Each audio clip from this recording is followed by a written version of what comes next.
7 సంవత్సరాల తర్వాత ఏదో ఒక విప్లవం వచ్చేసింది సినిమా ఫీల్డ్లో, టెక్నాలజీ మారిపోయింది, కథలు మారిపోయి అని ఒక తెలియని ఒక కెరటం వచ్చింది. ఎందుకు వచ్చిందో నాకు తెలియదు మరేదని. సరే ఈ వీటికి మనం కుదరవేమో అని నేను కొంచెం దూరంగా ఉన్నాను. ఎంతోమంది సినిమాలు తీయమని నా దగ్గరికి వచ్చినా కూడా. అయితే లాస్ట్ ఇయర్ గురువుగారు పిలిచి నన్ను ఎర్రబస్సు సినిమాకి నువ్వు వర్క్ చేస్తున్నావయ్యా, చెయ్యి అన్నారు. ఓకే, చేయడం వల్ల కూడా నాకు అక్షరాభ్యాసం నేర్పింది వారే, నాకు నన్ను దర్శకుని చేసింది కూడా గురువుగారే. మళ్ళీ ఇప్పుడు ఇంకొక కొత్త యుగంలో కొత్త టెక్నాలజీ వచ్చింది, కొత్త ప్రవాహం వచ్చింది అన్న దాంట్లో మళ్ళీ ఆయనే దిద్దిస్తున్నారు నాకు అక్షరాలు అని చెప్పి సంతోషంతో నేను ఆ సినిమాకి వెళ్ళాను. ఆ సినిమాకి పనిచేశాను. వేస్టేజ్ తప్పించి కొత్త విప్లవం ఏమీ రాలేదు అని నాకు అనిపించిందండి ఆ సినిమా చేసిన తర్వాత. వచ్చేటప్పుడు ఏ ఫంక్షన్ తెలుసుకుని రావాలి. ఇలుకా మజాక్ కాదండి. రాలింగ నరసింహారావు గారు డైరెక్టర్ గారు, మీరు చీఫ్ గెస్ట్, వీళ్ళందరూ చీఫ్. ఇవన్నీ తెలిసినాయి నాకు. చిన్న తేడా వచ్చింది సార్, అడ్జస్ట్ అయిపోయింది. ఈ సినిమాలో నేను యాక్ట్ చేయడానికి మొట్టమొదటి రీజన్ ఏంటంటే, ఇందాక డైరెక్టర్ రాలింగ నరసింహారావు గారు మాట్లాడుతూ ఆయనకి నా మీద ఎందుకంత ప్రేమో అని అన్నారు. ప్రేమ కాదు కానివ్వండి, కృతజ్ఞత. ఒక దశకంలో మా గురువు గారు జంధ్యాల గారు, ఒక దశాబ్దంలో 10 సంవత్సరాల క్రితం కామెడీ హీరోస్ వీళ్ళ దగ్గరే వర్క్ చేస్తారు. ఇది ఏమంటే కామెడీ సినిమాలు ఎవరైనా తీయొచ్చు, దానికి మీరు ఈయన కృతజ్ఞతగా ఎందుకు ఉండాలంటానికి కమెడియన్స్కి, ముఖ్యంగా హాస్య నటులకి ఆ రోజుల్లో కడుపు నిండా అన్నం పెట్టి పోషించినటువంటి దర్శకులు వాళ్ళు. ఎంతమంది కమెడియన్స్ని వాళ్ళు పైకి తీసుకొచ్చారు, ఎంతమంది కమెడియన్స్కి వాళ్ళు దారి చూపించారు, వాళ్ళ పేరు చెప్పుకునే కమెడియన్స్ ఎంత బిజీగా ఉన్నారో మీ అందరికీ తెలిసిన విషయమే. ఆ రోజు నుంచి ఈ రోజు వరకు రాలింగ నరసింహారావు గారిలో ఏ రకమైనటువంటి మార్పు లేదు. ఆయన నాకు ఇది అక్కర్లేదు, ఇప్పుడు మనం ఇమ్మడలేమేమో అనుకుని, ఏమంటే గురుగారు ఎప్పుడన్నా అసలు మీరు డైరెక్షన్ ఐడియా లేదా అని అడిగితే, ఉందండి కానీ మనకి ఇది వర్కౌట్ అవుద్దంటారా అనడమే తప్ప, ఏదో ప్రయత్నం చేసి ఏదో చేసేద్దాం అనేటువంటి తపన ఉన్నటువంటి మనిషి కాదు, అంత ఆతృత ఉన్నటువంటి మనిషి కాదు. మానసికంగా ఆయన అప్పుడు ఎలా ఉన్నారు, ఇప్పుడు అలాగే ఉన్నారు. శారీరకంగా కూడా అప్పుడు ఎలా ఉన్నారు, ఇప్పుడు అలాగే ఉన్నారు. ఏమీ పెరగల, ఏమీ లేదు. నిజంగా అసలు 5 గ్రామ్స్ కూడా పెరగల. అలానే 5 గ్రామ్స్ తగ్గారంటే తగ్గల. అందువల్ల అటువంటి వ్యక్తులు వాళ్ళు సినిమాలు తీస్తున్నప్పుడు, ఇప్పుడు మనం ఏదో ఆ రోజుల్లో గురుగారు చెప్పండి అలాగే సార్, ఇవాళ పేరు ప్రఖ్యాతులు రావచ్చు, మనం మంచి పొజిషన్లో ఉండొచ్చు, గొప్పవాళ్ళం కావచ్చు, కానీ మూలాలు మర్చిపోయేటువంటి స్థితిలో ఎవరూ ఉండకూడదని మాత్రం మనస్ఫూర్తిగా మనవి చేస్తున్నాను. మనం పెట్టే ఖర్చు ప్రొడ్యూస్ వస్తుందా లేదా అని చూసుకోవడం అనేదే గురువుగారి దగ్గర మేము నేర్చుకున్నాం. అదే జరుగుతుంది. కానీ నరసింహరావు ఎప్పుడు కూడా నాకు కథలు చెప్పడు, జరగదు అని మొన్న వచ్చి ఈ కథ చెప్పాడు. నరసింహ నాకు కథ చెప్తున్నావు ఏంటి అన్న. లేదు, ఇందులో గ్రాఫిక్స్ ఉంది, ఆ గ్రాఫిక్స్ నీకు తెలుసు కదా అన్న. ఎవరికి గ్రాఫిక్స్ తెలియదయ్యా, నీకు తెలుసా అది అన్న. నరసింహరావు గారు ఆ కథ విన్నాను నేను, చాలా బాగుంది. ఈ గ్రాఫిక్స్ చేస్తున్నాడు అని చెప్పినప్పుడు నా మనసు అంగీకరించలేదు. ఎందుకంటే గ్రాఫిక్స్ గురించి ఆయనకు తెలుసో లేదో, గ్రాఫిక్స్ చేసిన సినిమాలు, ముఖ్యంగా ఎలక చేసిన సినిమాలు, కొన్ని సినిమాలు చూపిందామని నాకు తాపత్రయం.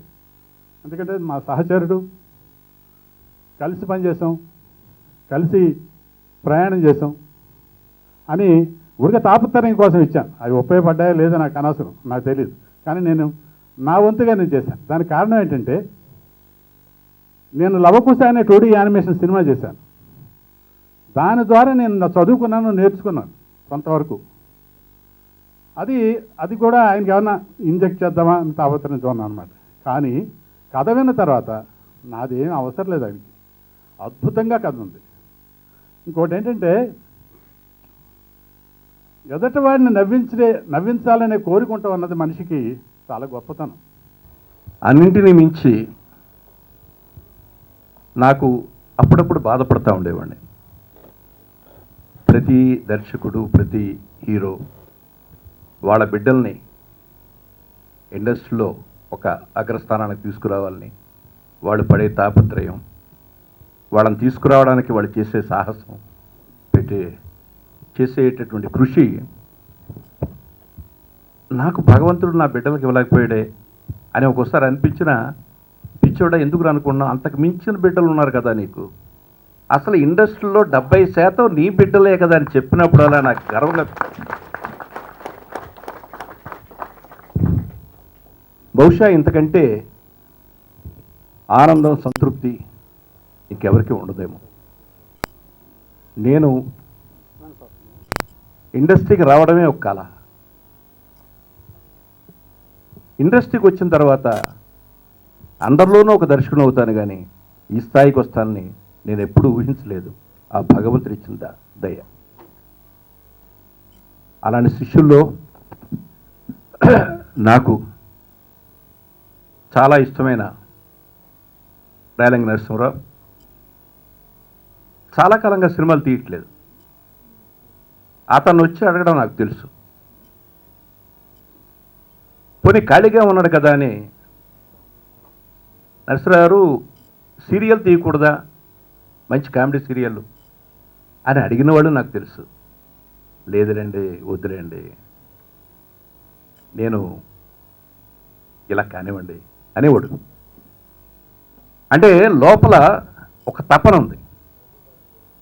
అయితే ఇప్పుడున్న పద్ధతులకి, ఇప్పుడున్నటువంటి మార్కెటింగ్కి, పద్ధతులు అంటే సినిమాలు తీయడం గురించి కాదండి, సినిమాలు తీయడంలో నా శిష్యులు తీసినంత గొప్పగా ఎవ్వడూ తీయలేడు. This is open challenge. గొప్ప మనిషి రేలంగి నరసింహరావు గారు ఫిలిం చేస్తుండటం, ఆ సినిమాకి నేను గెస్ట్గా రావటం నాకు చాలా ఆనందంగా ఉంది. ఇద్దరు ఫ్రెండ్స్ నా దగ్గరికి వచ్చి సార్ చెప్పిన తర్వాత సినిమా తీద్దామని అనుకున్నారండి. నేను నా ఫ్రెండ్ రవి కలిసి శ్రావ్య ఫిల్మ్స్ పెట్టి 15 సినిమాలు తీసామండి. 18 నంది అవార్డ్స్ వచ్చాయి. సో అలాగే నా ఫ్రెండ్స్ అనే టైటిల్ బ్యానర్ మీద ఇద్దరు ఫ్రెండ్స్ వచ్చి సినిమా తీస్తున్నారు. వాడు కూడా మినిమం 15-20 సినిమాలు అన్నా కానీ తీస్తారు త్వరలో అని నేను మనస్ఫూర్తిగా కోరుకుంటున్నాను. చాలా మంచి ఇన్స్పైరింగ్ స్టోరీ అండి. అండ్ సార్ చెప్పిన లైన్ ప్రకారం ఒక్క మాట నేను ఎలక గురించి చెప్పాలనుకుంటున్నాను. ఈ రోజుల్లో ఎవరైనా వద్దనుకున్నా కానీ ఫస్ట్ నిద్ర లేచిన వెంటనే నమస్కారం పెట్టుకున్న వినాయకుడి దగ్గర కూడా చూస్తారు ఎలకని. ఏ ఆఫీస్కి వెళ్ళినా కానీ మౌస్ లేకుండా పని జరగదు. సో ఎలక మజాక అన్నది it's modern title also. And అలాగే ప్రతి ఒక్కళ్ళ మనసుల్లో కూడా ఈ సినిమా ఉండిపోవాలని నేను మనస్ఫూర్తిగా కోరుకుంటున్నాను. ఆ వినాయకుడి ఆశీస్సులు తను ఎలక్కిస్తున్నట్టు ఈ సినిమాకి కూడా ఇస్తాడని, ఇది ఒక పెద్ద విజయం అవుతుందని, నా ఫ్రెండ్స్ బ్యానర్ మరిన్ని సినిమాలు తీస్తుందని మనస్ఫూర్తిగా కోరుకుంటున్నాను. Thank you. ఒక ఎక్సలెంట్ గ్రాఫిక్ వర్క్ తోటి నా ఫ్రెండ్స్ అదే బ్యానర్తో ఈ సినిమా నిర్మించడం జరిగింది. వాళ్ళిద్దరు కూడాను సినిమాకు సంబంధం లేని వ్యక్తులు, ఇద్దరు కూడా వేరే బిజినెస్ చేసుకునే వ్యక్తులు. అలాంటిది వీళ్ళిద్దరూ సినిమా చేస్తున్నాం మేము, ఇలా రేల నరసింహారావు డైరెక్టరు సినిమా చేద్దాం అనుకున్నాం. పైగా మామూలు సినిమా కాదు, ఒక గ్రాఫిక్ సినిమా చేయబోతున్నాము ఎలుక మీద అని చెప్పారంటే నాకు చాలా ఆశ్చర్యం వేసింది. ఎందుకంటే ఫస్ట్ టైం సినిమా చేస్తున్నారు. ఈ రోజుల్లో మామూలుగా ఏదో రెగ్యులర్ స్టోరీతో సినిమా చేస్తే దానిలో ప్రత్యేకత లేదు, ఈ సినిమా చూసే ఇది లేదు. ఈరోజు ఏదో సంథింగ్ డిఫరెంట్ ఏదో ఉంటే కానీ వాళ్ళ సినిమా చూడట్లేదు, జనాలు థియేటర్ రావట్లేదు. వాళ్ళ థాట్ మంచి థాట్, అది డైరెక్టర్ నరసింహారావు గారు తీసుకొచ్చి పెట్టడం, దాన్ని మళ్ళీ అమలుపరచడం, అన్నిటికంటే ముఖ్యులు గురువర్యులు దాసరి గారు దాన్ని ఓకే చేయడం, మిగతా అందరు కోఆపరేషన్ ఇందా చెప్పినట్లు అందరు డైరెక్టర్లు కూడాను ఆయన సహకరించడం, ఇవన్నీ పక్కన పెడితే నేను మంచి క్యారెక్టర్ చేశాను దీనిలో. ఆ క్యారెక్టరు ఒకసారి ఏదో సీన్ చేస్తుంటే డైరెక్టర్ గారు అన్నారు, చాలా బాగా చేశారండి, నూతన్ ప్రసాద్ గుర్తొస్తున్నాను మీకు అన్నారు. అలా ఒక మంచి క్యారెక్టర్ చేయడం జరిగింది దీనిలో. అందరి సహాయంతో మేము కూడా అనుకున్నాను ఒక స్టేజ్లో తప్పుకనుకోండి సార్, ఈ graphic work cinema director Ramakrishna గారు వీళ్ళది కరెక్ట్ చేస్తారు కదా. నేను ఎప్పటికీ ఆయన రుణపడి ఉంటానని కోరుకుంటున్నాను. అండ్ ప్రొడ్యూసర్ గారికి కూడా ఎక్కడ బ్యాక్ స్టెప్ వేయకుండా అన్నిటికీ దేనికి కాంప్రమైజ్ అవ్వకుండా ఖర్చు పెట్టారు.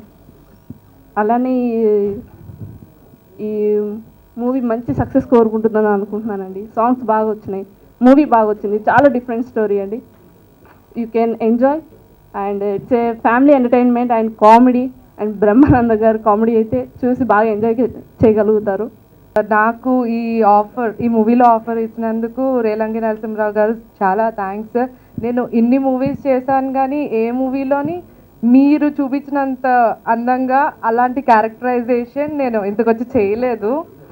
So thank you so much sir. And cameraman గారు కూడా నన్ను చాలా బ్యూటిఫుల్గా చూపించారు.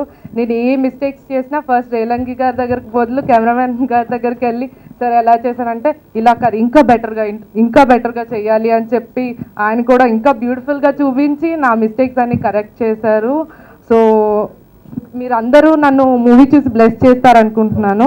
Thank you so much. ఇప్పుడున్న డైరెక్టర్లలో మీ ఉన్నది ఉన్నట్టుగా మిమ్మల్ని ఎటువంటి ఇబ్బందులు లేకుండా తీయగలిగినటువంటి డైరెక్టర్లు ఇప్పుడు వచ్చే కొత్త వాళ్ళతో మీరు చేయలేరు.